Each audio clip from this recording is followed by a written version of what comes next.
نهاجي بري خود مجمع سياسة مدار كورد عبد الرحمن قالوا باوك راست بمريا داكم بهتر نهيب خنسر في بريارة عربي بريا بايدن ده تايبت به راوستاندنا كاري كومبانيا النفتيل روجافاي كردستان ما عبد الرحمن دم باش بريا حمود اشتكي او بريارة امريكية اكو او كومبانيا امريكية دلتا كريسنت انرجي جه سزای قیصر قانون قیصر جدا کرد بو که بجه استثناء که دابوده کو سزای نگرن کار نفته برهمتینا نها پریب بریا بایدن او بریار درخست کو ایدی او جورس زدن دما کو امریکا به بریار در دینه چه زلالیه کانگو چه تشتکینو سیاست خود روجا بای کردستان دی خویا کرد بله سپاس جبوه گلک سپاس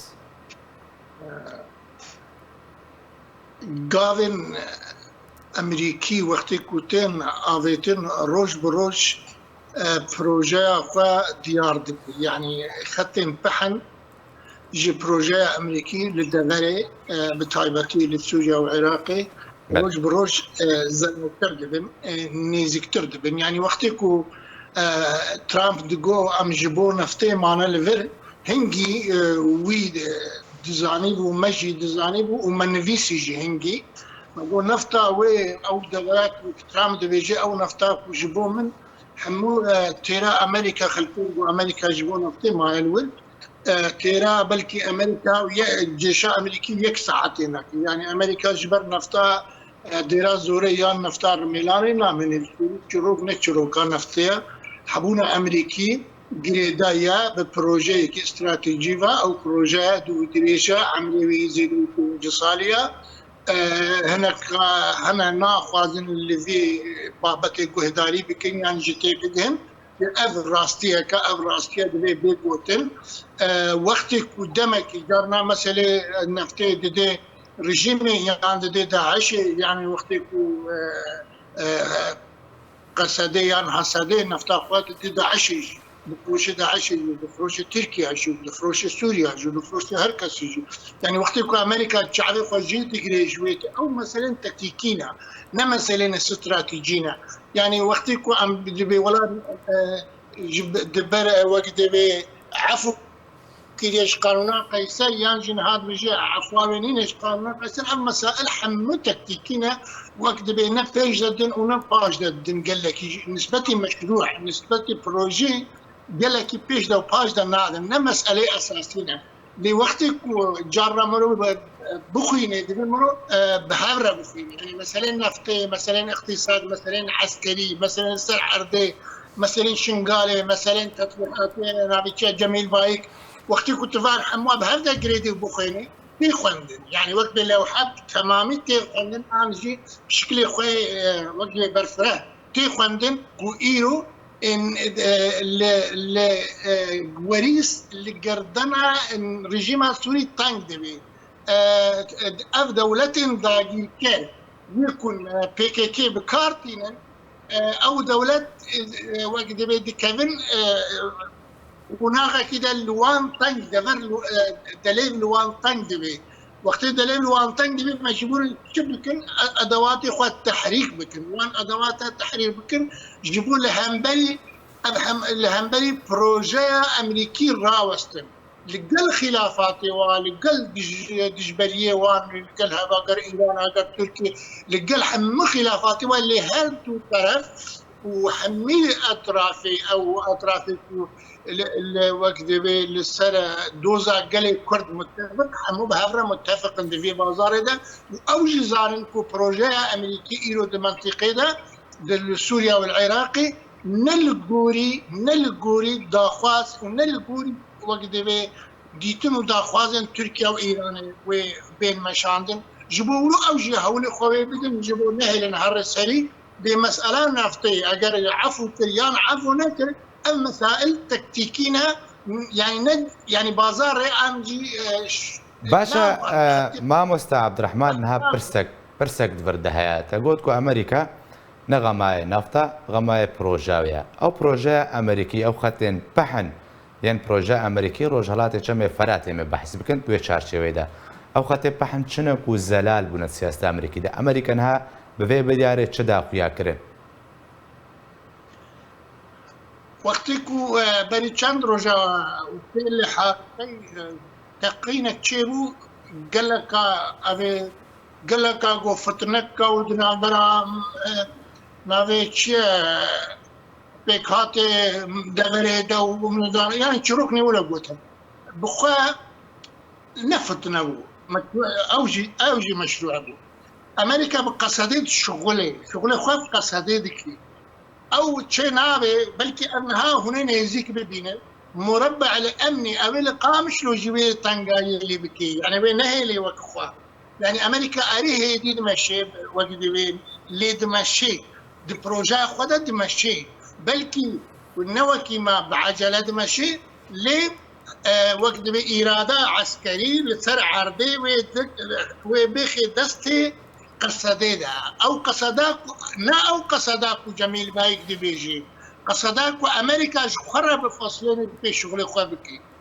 وبوي قصدي شغله وبوي قصدي كاري خوابكي وهيدي شغله يعني انها تشتغل نهر تشتغل برما يعني نهر تشتغل سرق هاندنيا ونهر تشتغل جمبه خويايش ليه وقتكو قافتين آويتين وقتكو وقت بدردور الرجيمي ليه تندكي يعني تزانيكو قاوان لبيش تاويجي يعني انها دارنا تيجي ما قلت عمد بيسا بيجن قربانا عراقي وقربانا سوري يك ميدان ندو دو ميدان يعني قهرتنين كو تشيبن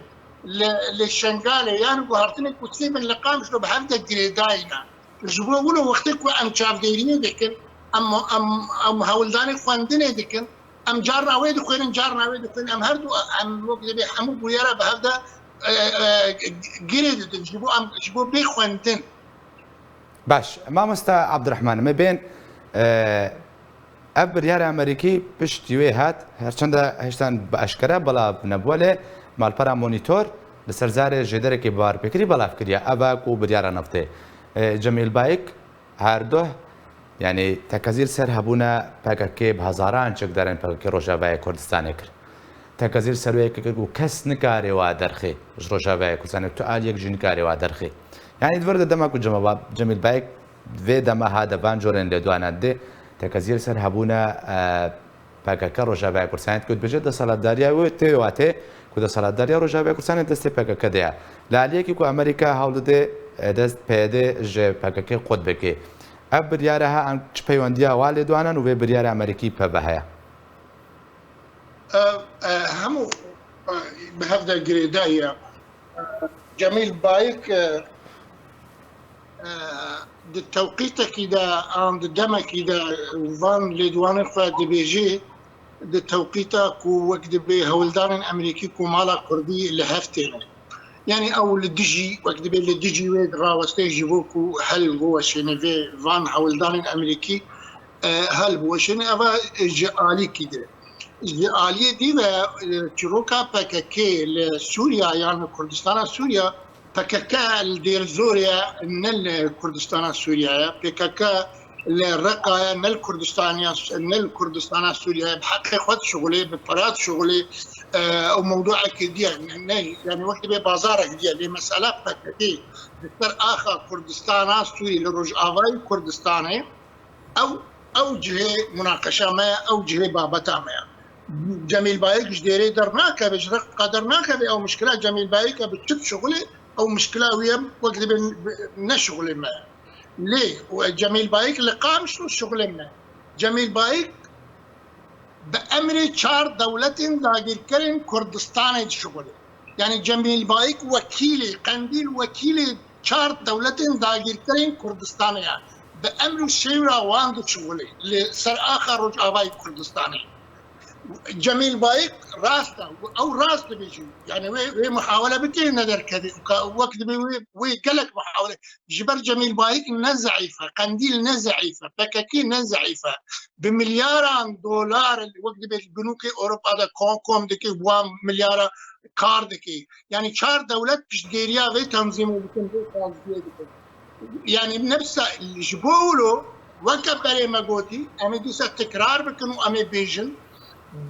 پککیش کردستان سوریا نکاره درکوی کو پرچه نبی يعني بيخوين نكاري دركبي يعني بعربي أمي بيجن أو عملية الفصل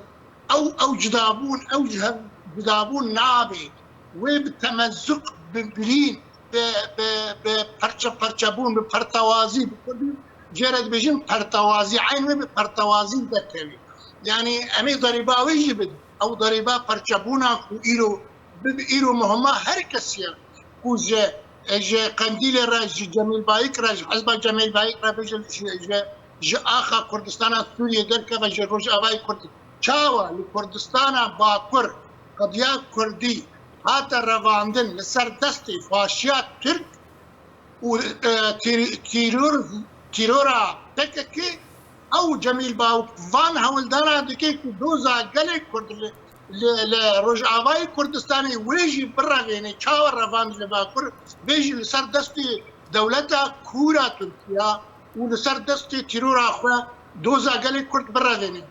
گلکی مهمه وقتی که اموینه بیجن نیوی راستی نای بودن دوی تو راستی حموی بیجی ایرو دولتا کورا ترکیه تکه اداره دکی یکو وینه بیجی تنی بحثا که بکی او ناخذ الراسيه بيجي او شي مشكله كعيني مشكله باكتيه باشا مامۆستا عەبدوڕەحمان هات بردە پرسێکەدن هەیە مامۆستا عەبدوڕەحمان ئەمریکا دەتبێژێ وێ سیاستا خۆ دەهێدی دێ لێ بەردەوامە ئەمریکا وێ بچرەنگی دەستێ پەکەکێش ڕۆژاوای کوردستانê قۆت بکێ یعنی سیاستاوێ ئەو استراتیژەتاوێ لەگۆری وێ پرۆژێ ئەمریکای بچرەنگی واژ ڕۆژاوای کوردستانê دەرخێ بکەمترین زیانم بێژن هناكي وتجيبي برام مرو دكشيني تشاو كاربي فان كادروا فان تشيكو باج حل باش قبتي وجو البيجين جيبي كيان وقت جهاز جدا بكي ابراست امريكا نكاري بككي بيدتنا اصلا بيدت جيروغاكا او ناوين بككي لسر اخر رجعاوي كردستاني بكارتيني او ناظم بكارتيني حمو درون اساس جيرنينا ننام هنا ونسازي هنا بككت تاني هيا وقادرو هيا وكنديل هيا شروط ميروك حموني ليه تشتاقوا بيقوتن امريكا كاري لسر كافلين بيكي بشتي بيكي درخي لسر كافلين بيكي ويران كري سازيه كي تشكي بلكي ناوي بكي بأيدي بلكي ناوي بكي يعني اف تابلوان ها اوان اف تابلوا بنا ناوي بيجي ناوي سازيه تشي ناوي قالت از ناوان زل او ناوين قالك يكون بيكي تشيكري وحتى ابيكو ناوي ان بينا كيجي قالك جوارمنا جا محمو شملناكم لابي ناوي ان بينا كيجي ابانا حمو ابنا وين من يجبر اف تشيكري بيكينا ناوي اف بمين لوحات امريكا اعتمادي لوحه امريكيه لوحة أوي لوحة قتشيكي أوي لسر أنقاضي يعني نبي بعربي بيجي لسر أنقاضي شو نافكتي وي سازين نو بيدا بكي يعني نكو وي واجهات باش قبتي تجمرة كنا مرة يب اللي قال أمريكا ما صار شعبا اللي قال أمريكا نما وي وقت بي بازارك دي تعاملك دي ورا ببي هجر حارستيك جوارا ببيني لسر شنو الأردني حارستيك ببيني يا نوع تسليم تركيا بدي أو بازار أو شغلة أمريكا لوال بيجينج ناكي مشروعي امريكي وقتكو امريكا وقت بريارا تشونا تكاكي دا قال امريكا بيوي بميني وين اللي قال امريكا بيوي دبي شغلك يجيبكي دربي شغله وقت دربي شغلك بروجي امريكي لازم او الدفرك دي ولي قالك سباس جبوي سياسة مداري كورد عەبدوڕەحمان گەلۆ کوتم ڕەبووی گەلێک سپاس.